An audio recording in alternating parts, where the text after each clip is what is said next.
Pause of light.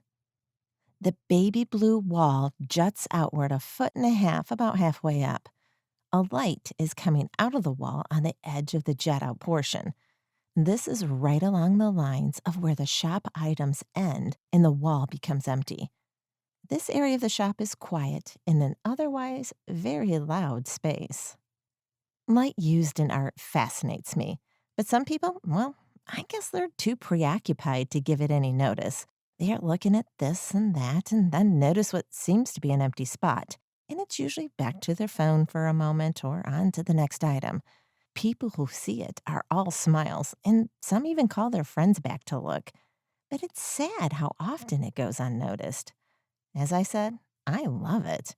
Sometimes after closing, I just stand and watch it. It's mesmerizing. When I watch somebody just miss it, I want to tell them to check out the work in the empty corner when they're checking out or leaving. It makes me wonder how much we miss being so preoccupied and busy all the time. It's easy to recall the most memorable reaction. You'll be amused. A customer named Katie saw it for the first time. She watched it for a bit, then she turned and looked behind her at the window. She seemed confused. She looked behind her again, and then she walked over to the window.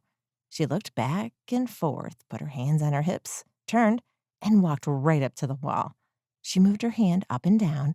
She laughed a bit, ran her fingers along the light's path, and cocked her head. So I walked over and asked her what she thought. She laughed and said, "When I first saw it, I thought you had one of those sun catchers, a rainbow maker. But nothing was hanging in the window. My next thought was there was some reflection from outside, but that didn't make sense either. So it's in the wall. How does that work?" "It's magic," I said. "Yeah, we saw these strange lights in the sky one night, and the following day, here it was." She looked at me like, "Really?" She pressed me to tell her how it was done. I just said I had no idea.